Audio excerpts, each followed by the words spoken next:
Assalamualaikum warahmatullahi wabarakatuh. Halo semuanya, bertemu lagi dengan saya di sini di channel Tes Masuk Kerja. Di sini saya akan melanjutkan pembahasan tentang tes wawasan kebangsaan untuk part ke-18 ya. Oke, ini soal nomor 1. Silakan teman-teman mengerjakan terlebih dahulu.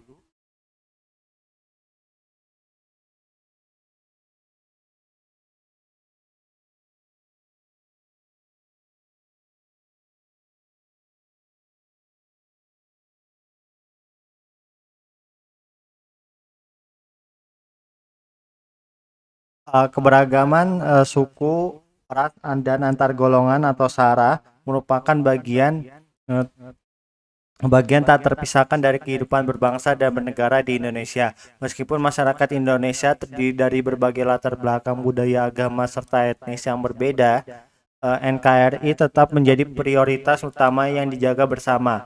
Negara Indonesia berbentuk kesatuan, sebagaimana diatur dalam konstitusi dan bentuk tersebut tidak dapat diubah. Hal ini dikarenakan bangsa Indonesia memiliki rasa persatuan yang tinggi, di mana seluruh elemen bangsa mereka merasa bahwa kebinekaan harus tetap dirawat dan dijaga demi mencapai tujuan bersama. Dengan demikian, bangsa Indonesia merasakan bahwa saya memiliki kesamaan visi. Bangsa Indonesia walaupun berbeda suku, agama, dan lain-lain karena memiliki kesamaan visi dalam menjaga persatuan dan kesatuan negara. Kesamaan visi tersebut adalah menjaga keutuhan NKRI, menjunjung tinggi semangat Bhinneka Tunggal Ika, yaitu berbeda-beda tetapi tetap satu, serta membangun bangsa bersama-sama dengan menghargai keberagaman. Prinsip ini mendorong terciptanya kesadaran bahwa perbedaan yang ada bukanlah penghalang, melainkan kekuatan yang menyatukan bangsa dalam tujuan yang sama. Kalau A, ini bukan. Pernyataan ini salah karena persatuan Indonesia tidak didasarkan pada perasaan superioritas atau merasa lebih tinggi dari bangsa lain. Sebaliknya, persatuan dibangun atas dasar kesetaraan dan kebersamaan di tengah keberagaman. Kalau yang B, meskipun Indonesia memang kaya akan budaya nasional, kekayaan budaya saja bukan alasan utama menjaga kesatuan. Yang lebih penting adalah kesamaan visi dalam menjaga persatuan di tengah perbedaan. Kalau yang D, pernyataan ini salah karena bangsa Indonesia menyadari bahwa keberagaman membutuhkan kerjasama dan kebersamaan, bukan individualisme atau hidup sendiri. Persatuan dan kerjasama antar golongan adalah kunci keberhasilan bangsa. Kalau yang E, persatuan dan kesatuan tidak hanya didasarkan pada kemampuan memenuhi kebutuhan material, tetapi juga pada nilai-nilai yang lebih mendalam, seperti kesamaan visi dan semangat kebangsaan. Oke, lanjut nomor 2.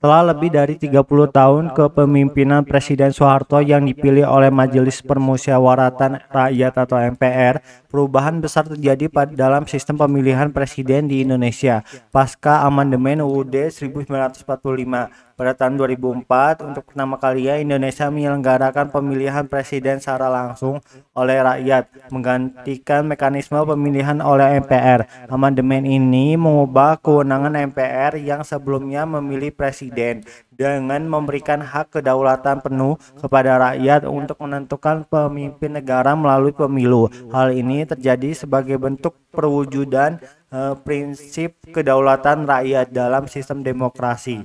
Perubahan kewenangan MPR disebabkan karena kedaulatan berada di tangan rakyat. Setelah amandemen UUD 1945, terjadi perubahan dalam konsep kedaulatan Indonesia, di mana kedaulatan sepenuhnya berada di tangan rakyat. Hal ini sesuai dengan prinsip demokrasi bahwa Kekuasaan tertinggi dalam negara berasal dari rakyat. Pemilihan presiden secara langsung oleh rakyat adalah perwujudan dari kedaulatan rakyat tersebut. Sebelum amandemen, pemilihan presiden dilakukan oleh MPR yang memiliki kewenangan lebih besar. Tetapi setelahnya, rakyat diberikan hak penuh untuk memilih pemimpin mereka sendiri melalui pemilu. Ini memperkuat peran rakyat dalam sistem politik Indonesia. Kalau yang A salah, karena kedaulatan bukan lagi berada di tangan MPR setelah amandemen UUD 1945. MPR tidak lagi memberikan mandat kepada presiden. Kedaulatan berada di tangan rakyat, bukan pada lembaga legislatif atau eksekutif. Kalau yang B salah, karena MK adalah lembaga yang berperan menjaga konstitusi, tetapi bukan pemegang kedaulatan. Kedaulatan tetap berada di tangan rakyat sesuai dengan prinsip demokrasi. Kalau yang C salah, kedaulatan tidak hanya berada di tangan lembaga legislatif dan eksekutif. Walaupun ada pemilihan langsung, yang menjadi pemegang kedaulatan adalah rakyat, bukan legislatif atau presiden atau wapres. Kalau yang D salah, walaupun pemilihan presiden langsung adalah bagian dari kedaulatan rakyat, kedaulatan tidak hanya terwujud melalui pilpres. Kedaulatan rakyat mencakup berbagai aspek, tidak terbatas pada pilpres saja. Oke, lanjut nomor 3.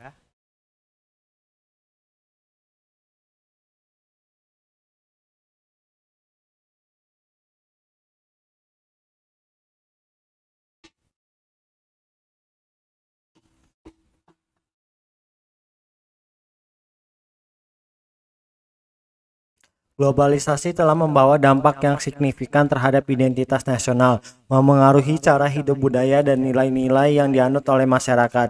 Di tengah arus globalisasi yang semakin cepat dan mendunia, generasi muda memegang peran penting dalam menjaga keutuhan bangsa dan semangat bela negara. Bagaimana Anda sebagai bagian dari generasi muda dapat berkontribusi dalam mempertahankan semangat bela negara dan menjaga identitas nasional di era globalisasi ini? Jawabannya adalah A ya, mengadaptasi teknologi dan pengetahuan dari luar negara sambil tetap mempromosikan dan menjaga budaya nasional.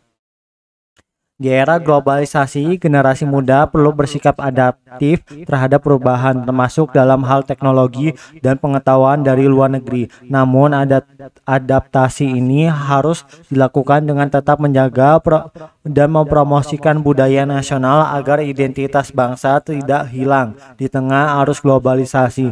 Dengan menggabungkan kemajuan teknologi dan pengetahuan dengan nilai-nilai budaya nasional, generasi muda dapat memperkuat posisi Indonesia di dunia internasional sambil mempertahankan jati diri bangsa. Sikap ini mencerminkan semangat bela negara yang seimbang antara keterbukaan terhadap perkembangan global dan rasa cinta terhadap tanah air. Nah, kalau yang B, menolak seluruh pengaruh budaya asing tanpa diskriminasi dapat menyebabkan isolasi budaya dan menghambat kemajuan. Globalisasi membawa berbagai hal positif yang bisa diadopsi tanpa mengabaikan budaya lokal. Oleh karena itu, pendekatan ini kurang tepat karena tidak memanfaatkan peluang untuk berkembang. Kalau yang C, mengisolasi diri dari dunia luar bukanlah solusi yang realistis di era globalisasi. Interaksi dengan dunia luar adalah suatu yang tak terhindarkan dan penting untuk kemajuan bangsa.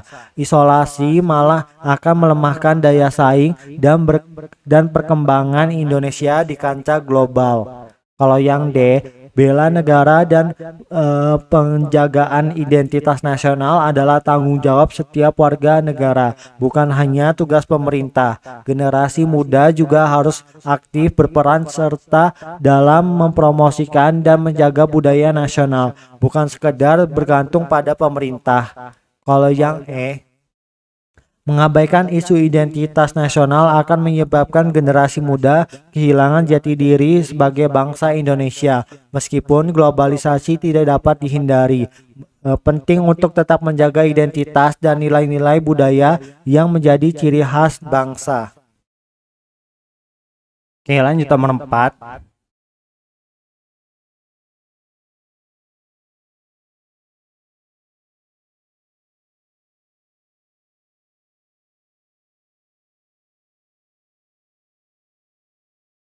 Ya Allah, no.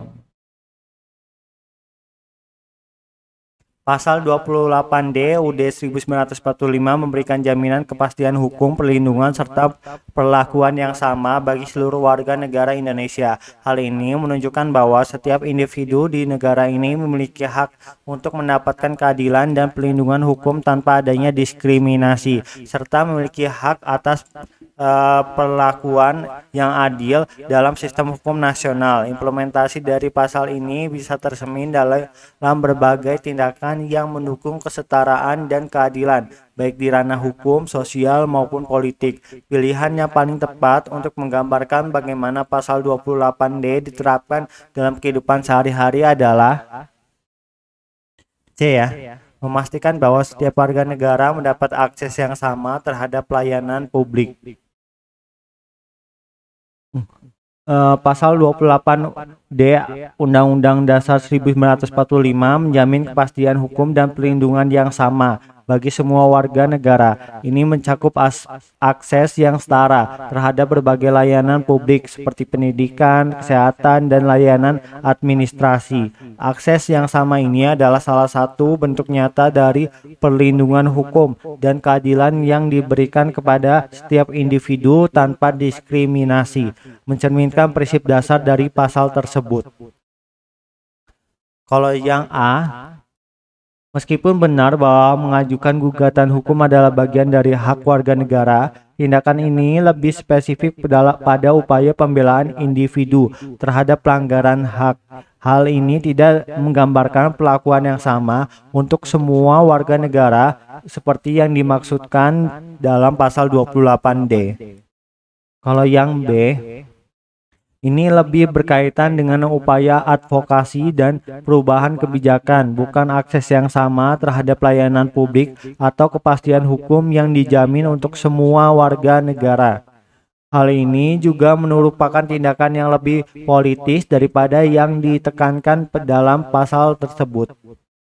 Kalau yang D, mendukung transparansi dalam sistem peradilan adalah hal yang penting, tetapi itu lebih berkaitan dengan perbaikan institusi hukum daripada hak-hak yang dijamin secara langsung kepada warga negara dalam bentuk akses yang setara dan kepastian hukum.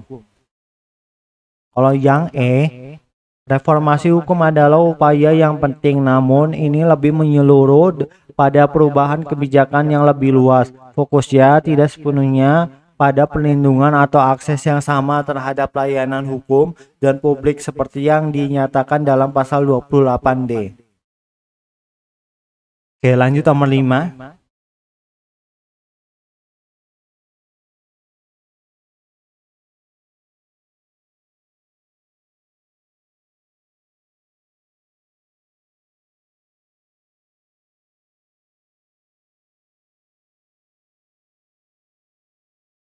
Integritas merupakan cerminan karakter dan kepribadian seorang yang bertindak secara konsisten antara apa yang diucapkan dengan perilaku yang ditunjukkan serta sejalan dengan nilai-nilai dan prinsip-prinsip moral yang dianut.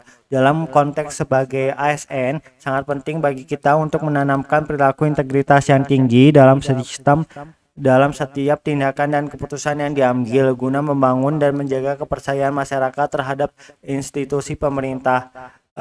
Kepercayaan masyarakat adalah fondasi yang kuat bagi kelangsungan dan efektivitas pelayanan publik.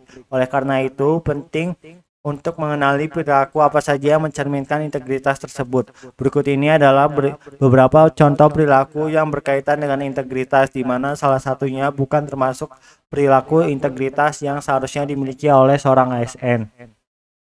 Ini jawabannya adalah E ya. Kalau yang untuk A, opsi ini mencerminkan perilaku integritas karena ASN diharapkan untuk bertindak selaras dengan nilai-nilai dan norma-norma yang ada di organisasi. Hal ini menunjukkan konsistensi antara kata-kata dan tindakan. Kalau yang B, ini adalah contoh perilaku integritas yang baik. Seorang ASN seharusnya berani mengingatkan rekan-rekannya agar mengikuti etika organisasi yang mencerminkan kepedulian terhadap lingkungan kerja dan kolaborasi yang baik. Kalau yang C, transparansi adalah salah satu pilar integritas. ASN harus dapat memberikan informasi yang jelas dan terbuka mengenai pengelolaan keuangan untuk mencegah kecurigaan dan memperkuat akuntabilitas.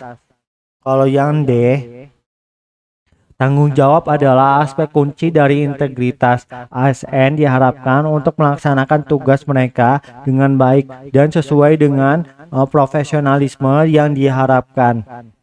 Nah, yang E itu, opsi ini jelas bertentangan dengan prinsip integritas. Kolusi adalah tindakan yang merusak kepercayaan publik dan menciptakan ketidakadilan. Pendukung praktik ini tidak hanya melanggar etika dan norma organisasi, tetapi juga berpotensi menyebabkan kerugian bagi masyarakat dan negara. Oke, lanjut nomor 6.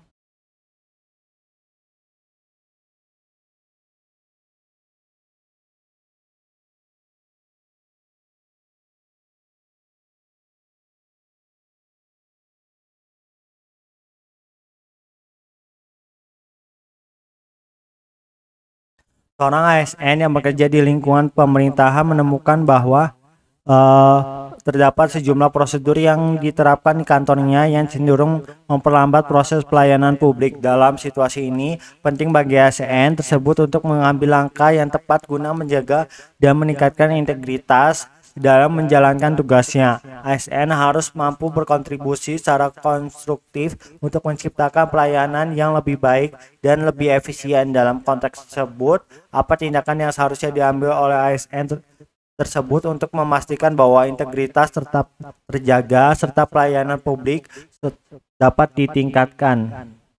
Ini A ya, mengajukan usulan perbaikan prosedur kepada atasan. Ini adalah langkah yang tepat bagi seorang ASN untuk menjaga integritas. Dengan cara ini, ASN menunjukkan kepeduliannya terhadap kualitas pelayanan publik dan berkomitmen untuk meningkatkan efisiensi kerja. Melalui usulan yang konstruktif, ASN dapat memberikan masukan yang berharga bagi pemimpin untuk memperbaiki prosedur yang ada. Hal ini juga mencerminkan sikap profesional dan tanggung jawab dalam menjalankan tugasnya sebagai pelayan masyarakat. Kalau B, meskipun mencari solusi cepat terdengar baik, pendekatan ini mungkin tidak mempertimbangkan aspek keberlanjutan dan penerimaan prosedur baru di lingkungan kerja. Tanpa kolaborasi dengan atasan dan tim, solusi yang diambil bisa jadi tidak efektif atau tidak dapat diterima oleh organisasi. Kalau yang C, melibatkan rekan kerja memang penting, tetapi langkah ini seharusnya dilakukan setelah ASN mengajukan usulan perbaikan kepada atasan. Tanpa adanya dukungan dari atasan, ide-ide yang diajukan mungkin tidak akan mendapatkan perhatian atau tindakan lebih lanjut. Kalau yang D, meskipun penting untuk mengutamakan kepentingan masyarakat, tindakan ini harus dilakukan dengan tetap memperhatikan prosedur dan kebijakan yang ada. Mengutamakan percepatan tanpa melalui evaluasi yang tepat dapat menyebabkan pelanggaran terhadap aturan yang berlaku. Kalau E, meskipun ASN berusaha untuk memperbaiki prosedur, menjalankan prosedur yang sudah ada tanpa melakukan perubahan secara sistematik bisa mengakibatkan ketidakpuasan masyarakat. ASN seharusnya tidak hanya berusaha memperbaiki dari dalam, tetapi juga mengambil inisiatif untuk mengajukan perubahan yang lebih luas. Oke, lanjut nomor 7.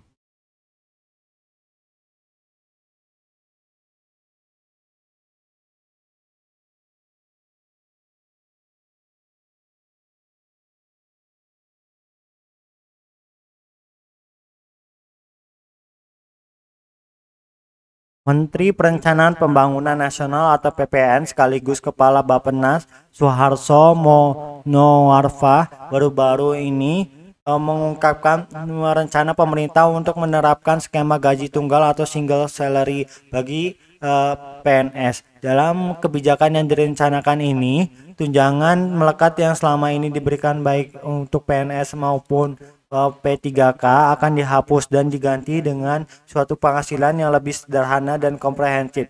Kebijakan ini diharapkan dapat mulai diterapkan pada tahun depan. Pemerintah menganggap bahwa perubahan ini akan membuat sistem penggajian lebih efisien dan adil bagi semua PNS dan P3K di seluruh Indonesia. Sebagai bagian dari aparatur negara yang berlandaskan jiwa Pancasila, bagaimana sikap yang seharusnya kita ambil dalam menghadapi kebijakan baru ini?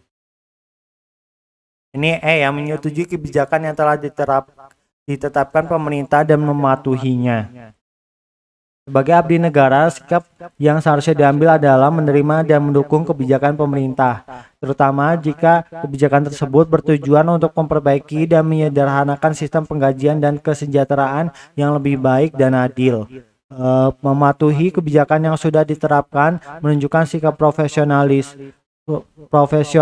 loyalitas, dan rasa hormat terhadap pemerintah yang menjalankan perannya untuk kepentingan bersama.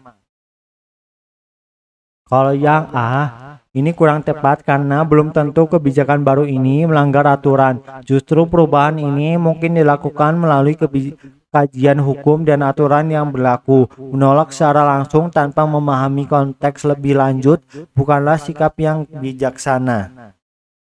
Kalau yang B, meskipun menerima dengan lapang dada merupakan sikap positif, namun sebaiknya sikap ini tidak hanya didasari oleh keinginan untuk menghindari konflik, melainkan karena kesadaran akan pentingnya kebijakan tersebut. Kalau yang C, bersyukur memang sikap yang baik, namun dalam konteks ini, sikap bersyukur sebaiknya diiringi dengan memahami dan mendukung kebijakan yang diterapkan pemerintah. Kalau yang D, diskusi lebih lanjut memang bisa bermanfaat, namun dalam konteks ini yang lebih tepat adalah mendukung dan menjalankan kebijakan yang sudah dirumuskan setelah melalui pertimbangan matang oleh pihak berwenang. Oke, lanjut nomor 8.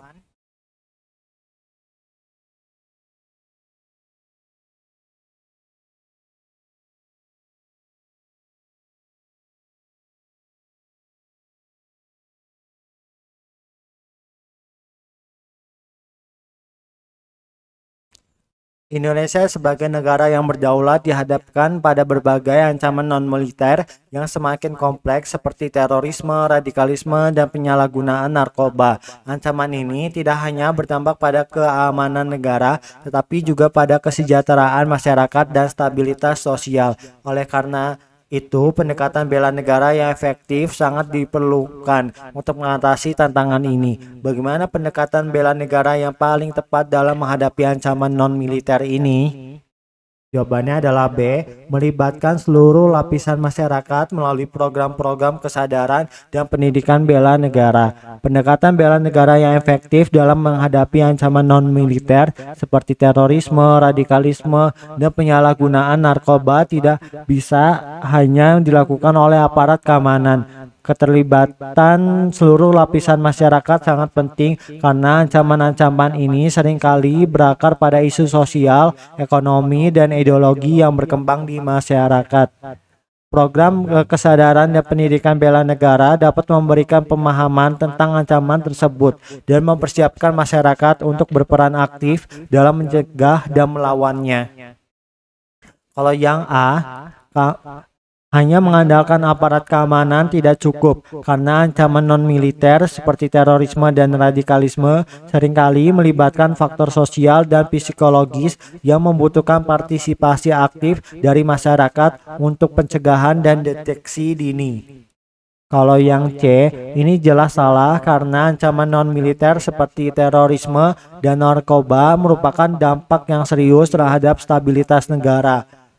Mengabaikan ancaman non-militer akan memperburuk situasi dan membuat negara lebih rentan.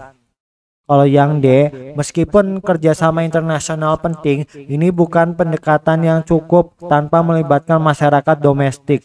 Ancaman seperti radikalisme sering muncul dari dalam negeri, sehingga penanganan internal lebih mendesak. Kalau yang E, Mengurangi anggaran pendidikan akan berdampak buruk pada jangka panjang. Pendidikan justru merupakan salah satu alat utama untuk mengedukasi masyarakat tentang bahaya ancaman non-militer, sehingga mengurangi anggaran pendidikan bukan solusi yang tepat. Lanjut nomor 9.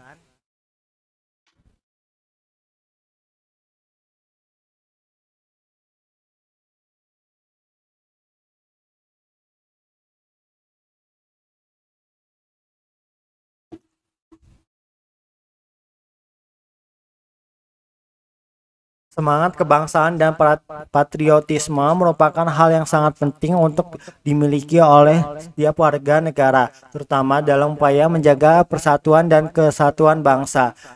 Semangat ini dapat ditingkatkan melalui tindakan dan perilaku yang mencerminkan rasa memiliki bangsa, kecintaan terhadap tanah air, penghargaan terhadap jasa pahlawan, serta rasa kebersamaan di antara sesama warga negara. Di tengah arus globalisasi dan pengaruh budaya asing yang semakin kuat, penting bagi kita untuk tetap menjaga jati diri sebagai bangsa Indonesia. Salah satu upaya yang dapat dilakukan untuk menjaga dan memperkuat semangat kebangsaan tersebut adalah mengakui dan menghargai sepenuhnya aneka keragaman bangsa Indonesia.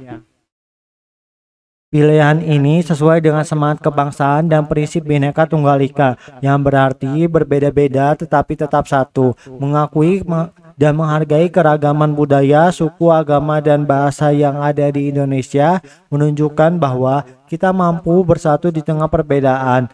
Inilah esensi dari kebangsaan, yaitu rasa kebersamaan dan saling menghormati di antara seluruh warga negara tanpa memandang latar belakang. Tindakan menghargai keragaman adalah fondasi penting untuk menjaga persatuan dan memperkuat rasa kebangsaan. Kalau salah, membatasi penggunaan bahasa Indonesia dalam forum nasional justru berlawanan dengan semangat nasionalisme. Bahasa Indonesia adalah salah satu elemen pemersatu bangsa dan penggunaannya dalam forum-forum nasional harus didorong, bukan dibatasi. Ini penting untuk memperkuat identitas nasional di tengah masyarakat yang beragam. Kalau B, agama adalah bagian penting dari kehidupan sosial masyarakat Indonesia.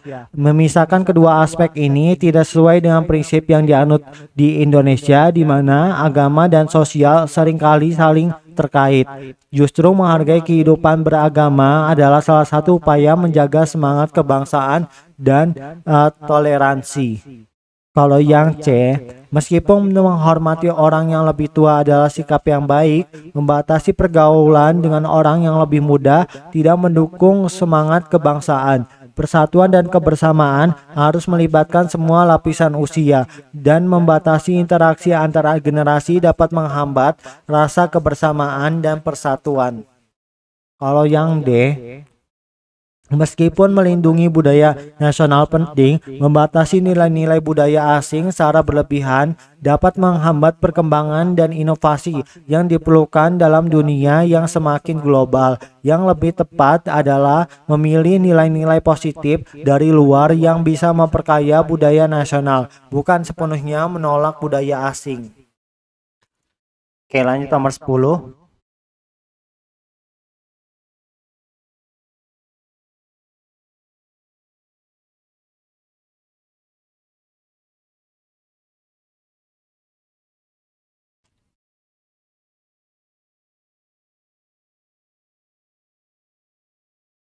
Indonesia merupakan negara dengan keragaman yang sangat kaya dari segi budaya, agama, dan suku bangsa yang tersebar di berbagai wilayah Nusantara. Di tengah kemajemukan ini, Pancasila telah lama menjadi dasar dan ideologi negara yang diharapkan mampu mempersatukan seluruh elemen bangsa. Namun saat ini Indonesia dihadapkan pada berbagai tantangan serius seperti radikalisme, intoleransi, serta potensi perpecahan akibat perbedaan yang tidak dikelola dengan baik. Dalam konteks tersebut, bagaimana Pancasila dapat terus berfungsi sebagai alat pemersatu yang efektif untuk menjaga persatuan dan kesatuan bangsa? Ini B ya. dengan memastikan bahwa setiap kebijakan yang dibuat oleh pemerintah mencerminkan nilai-nilai persatuan dan kesatuan yang sejalan dengan prinsip-prinsip Pancasila. Pancasila sebagai dasar negara dan pandangan hidup bangsa Indonesia memiliki nilai-nilai yang berfungsi untuk mempersatukan masyarakat yang beragam dari segi suku, agama, budaya, dan adat istiadat.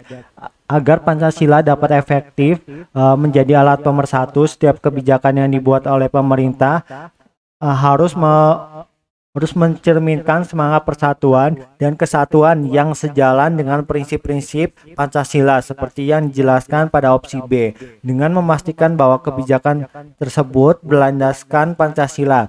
Pemerintah dapat mencegah timbulnya konflik yang disebabkan oleh perbedaan serta menumbuhkan rasa kebersamaan dan solidaritas nasional. Kalau yang A itu salah karena tidak sesuai dengan prinsip dasar Pancasila yang menghargai keragaman dan perbedaan. Melarang perbedaan berarti menghilangkan identitas dari berbagai kelompok masyarakat yang justru menjadi bagian penting dari karakter bangsa Indonesia. Pancasila mendorong penghargaan terhadap perbedaan, bukan menindasnya.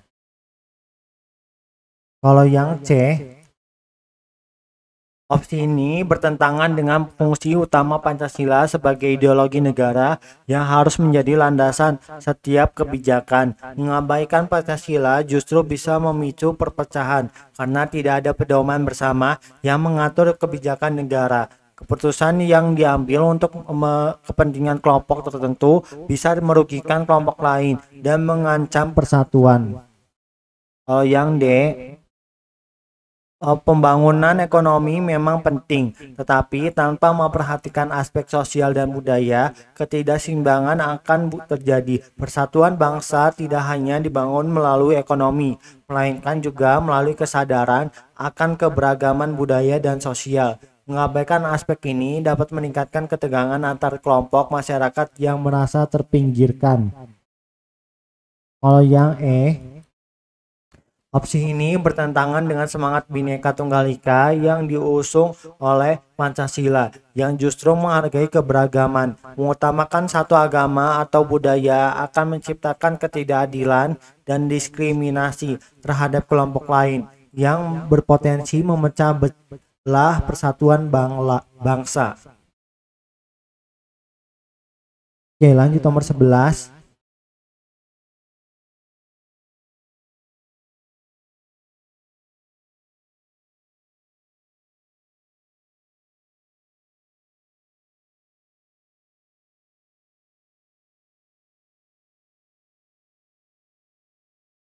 Seorang diplomat berperan penting dalam menjaga dan meningkatkan hubungan internasional demi kepentingan nasional. Salah satunya dengan menyusun perjanjian pertahanan dengan negara-negara sahabat.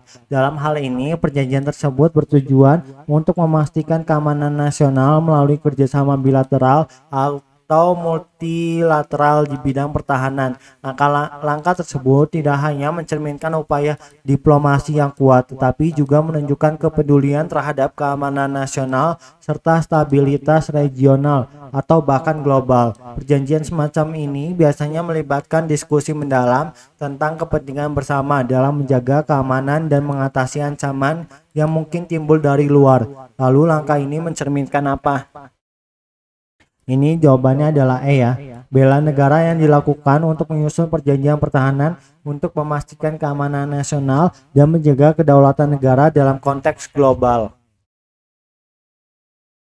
Ini adalah bentuk konkret dari bela negara. Bela negara tidak hanya diwujudkan dalam bentuk militer atau tindakan langsung, tetapi juga melalui diplomasi yang berperan dalam menjaga keamanan dan kedaulatan negara di tingkat internasional. Melalui perjanjian pertahanan, seorang diplomat memastikan bahwa keamanan nasional diperkuat dengan bantuan dan kerjasama negara lain. Ini adalah bagian dari strategi pertahanan negara dan ancaman eksternal dan membangun hubungan yang mendukung stabilitas regional.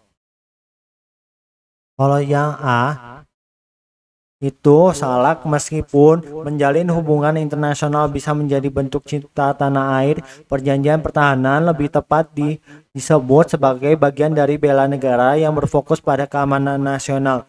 Hubungan internasional bisa mencakup berbagai bidang, tidak selalu terkait dengan keamanan, seperti ekonomi atau budaya. Oleh karena itu, cinta tanah air terlalu luas dan tidak secara khusus menekankan aspek pertahanan.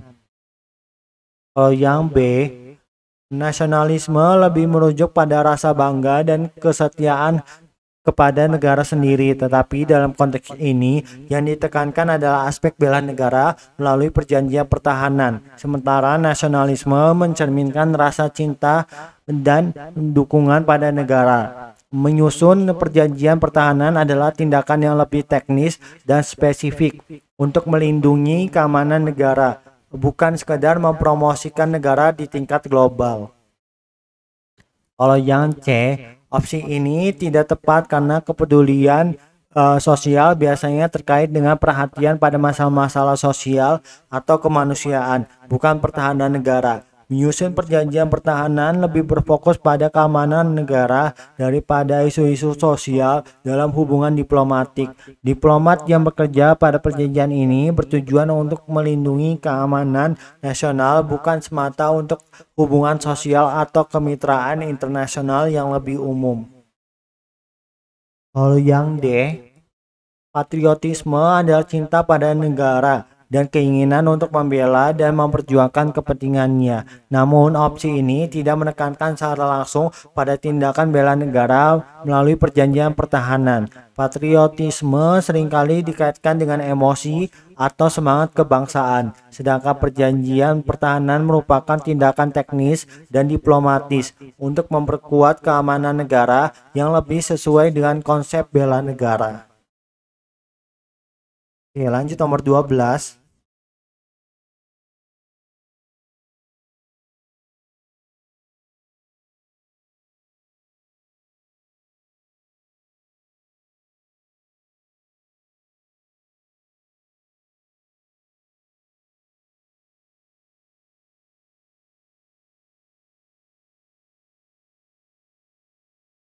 Jenderal Sudirman dikenal tidak hanya sebagai pemimpin militer yang brilian, tetapi juga sebagai figur dengan integritas tinggi. Dalam sebuah situasi sulit, Jenderal Sudirman menghadapi tawaran dari pihak musuh untuk menyerah dengan imbalan perlakuan baik terhadap pasukannya. Namun Jenderal Sudirman memilih untuk menolak tawaran tersebut dan melanjutkan perjuangan meskipun resiko besar mengancam. Apa yang paling mungkin menjadi alasan dibalik keputusan Jenderal Sudirman untuk menolak tawaran tersebut?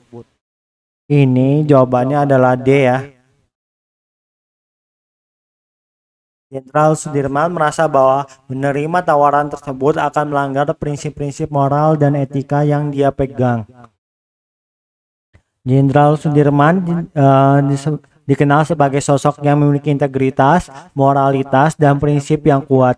Keputusan yang untuk menolak tawaran dari pihak musuh kemungkinan besar didasarkan pada prinsip moral dan etika yang dia pegang teguh, seperti kesetiaan kepada bangsa dan negara serta keyakinan untuk tidak berkompromi dengan musuh dalam situasi apapun. Jenderal Sudirman tidak ingin merusak integritas perjuangan kemerdekaan Indonesia dengan menyerah demi perlakuan baik, karena hal itu akan bertentangan dengan prinsip-prinsip perjuangan yang ia yakini. Baginya, mempertahankan moralitas dan keyakinan adalah prioritas utama, bahkan di tengah ancaman resiko besar bagi dirinya dan pasukannya.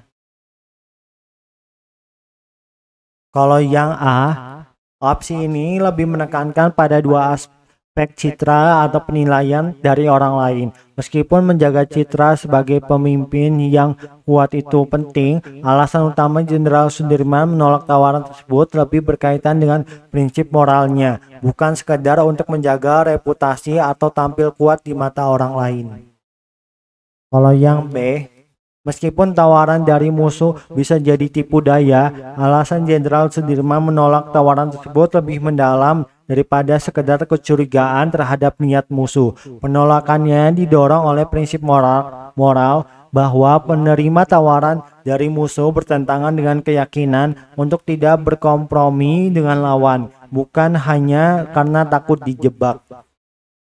Kalau yang C, opsi ini salah karena motivasi Jenderal Sudirman menolak tawaran musuh tidak didasarkan pada keinginan untuk menjaga reputasi internasional, melainkan lebih pada keyakinan moral dan etika pribadi. Ia lebih berfokus pada perjuangan nasional dan moralitas daripada citra di mata negara lain. Kalau yang E, walaupun alasan ini logis dalam konteks strategi militer, motivasi utama Jenderal Sudirman menolak tawaran musuh tidak semata-mata didorong oleh pertimbangan strategi jangka panjang. Penolakan tersebut lebih didasari oleh komitmen moralnya untuk tidak berkompromi dengan musuh, bahkan jika ada tawaran yang tampak menguntungkan secara taktis. Oke, lanjut nomor 13.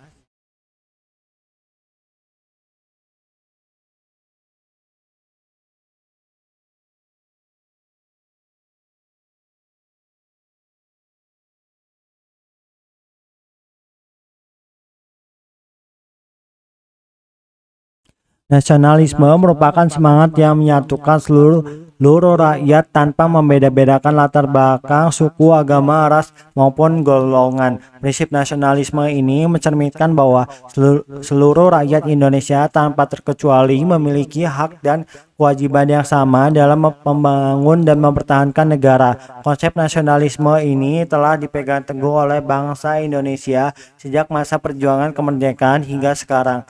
Dalam menghadapi tantangan kebinekaan, nasionalisme berperan penting sebagai perekat persatuan. Berdasarkan prinsip tersebut, nasionalisme menunjukkan bahwa nasionalisme menentang segala bentuk penindasan. Nasionalisme adalah paham yang mendorong kecintaan terhadap bangsa dan negara dengan semangat untuk memperjuangkan kemerdekaan, kedaulatan, serta keadilan. Salah satu ciri utama nasionalisme adalah penentangan terhadap segala bentuk penindasan dan penjajahan. Ini mencerminkan upaya untuk memastikan bahwa seluruh rakyat tanpa memandang suku, agama, ras, atau golongan dilindungi dari segala bentuk ketidakadilan. Dalam konteks sejarah Indonesia, nasionalisme telah menjadi kekuatan pemersatu dalam melawan penjajah yang menindas hak-hak bangsa.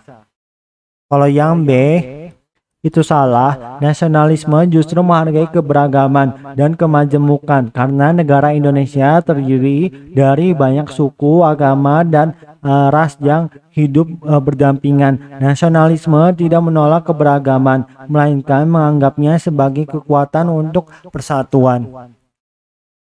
Kalau yang C, walaupun benar bahwa nasionalisme modern menentang sistem feodal yang kaku, pernyataan ini tidak cukup relevan dalam menjelaskan peran nasionalisme dalam konteks menentang penindasan atau memperkuat kesatuan bangsa. Nasionalisme lebih fokus pada kesetaraan dan kemerdekaan daripada hanya menolak sistem feodal.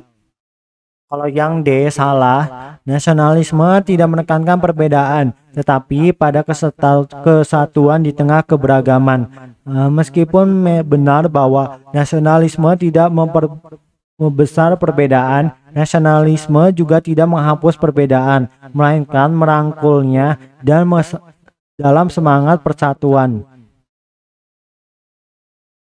Kalau yang salah, nasionalisme tidak berfokus pada satu agama atau kelompok tertentu. Nasionalisme Indonesia adalah paham yang menghargai semua agama dan tidak menantang keberagaman persamaan atau perbedaan agama. Sebaliknya, nasionalisme memperjuangkan hak semua warga negara apapun agamanya untuk hidup berdampingan dengan damai. Oke, lanjut nomor 14.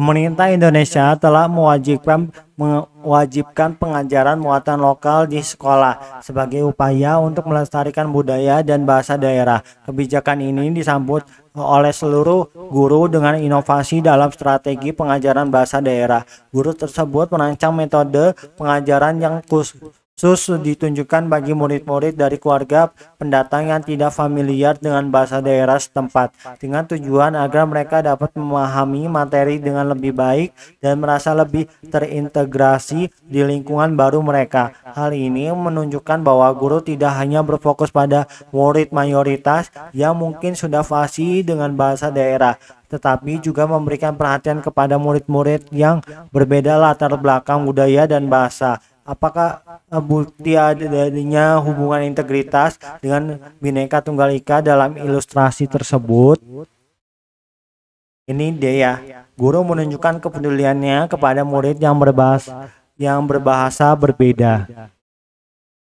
Ini tepat karena mencerminkan guru tersebut mengaplikasikan prinsip Bhinneka Tunggal Ika, keberagaman dalam kesatuan. Guru menunjukkan integritas dengan cara memperhatikan dan memberikan solusi bagi murid yang berasal dari keluarga pendatang yang tidak fasih dengan bahasa daerah. Tindakan ini lebih merupakan wujud nyata dari rasa peduli dan inklusivitas terhadap keberagaman di dalam kelas, memastikan semua murid dapat belajar dengan baik terlepas dari latar belakang bahasa mereka.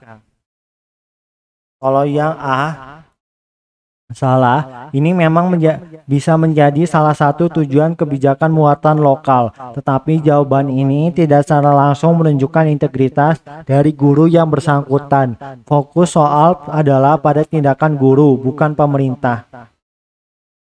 Kalau yang B, ini tidak relevan dengan prinsip Bhinneka Tunggal Ika karena menyiratkan sikap yang kurang adil terhadap kelompok mayoritas. Jawaban ini tidak mencerminkan integritas karena tidak fokus pada pentingnya kesetaraan dan perhatian bagi semua murid. Kalau yang C, meskipun benar bahwa guru berinovasi untuk muridnya, jawaban ini terlalu umum dan tidak mengarah langsung pada isu keberagaman atau hubungan dengan Bhinneka Tunggal Ika. Fokus soal adalah pada integritas dalam konteks keberagaman bahasa, bukan inovasi semata. Kalau yang E, meskipun ini mungkin terjadi sebagai dampak dari kebijakan muatan lokal, jawaban ini tidak relevan dalam menunjukkan sikap integritas dari guru dalam memperhatikan murid dengan latar belakang bahasa yang berbeda. Oke, untuk soal nomor 15, silakan teman-teman jawab di kolom komentar ya. Oke, sekian dulu video kali ini. Semoga bermanfaat ya bagi teman-teman yang akan melaksanakan tes CPNS di tahun ini. Semoga sukses dan melanjutkan ke tahap berikutnya ya. Amin. Oke, terima kasih.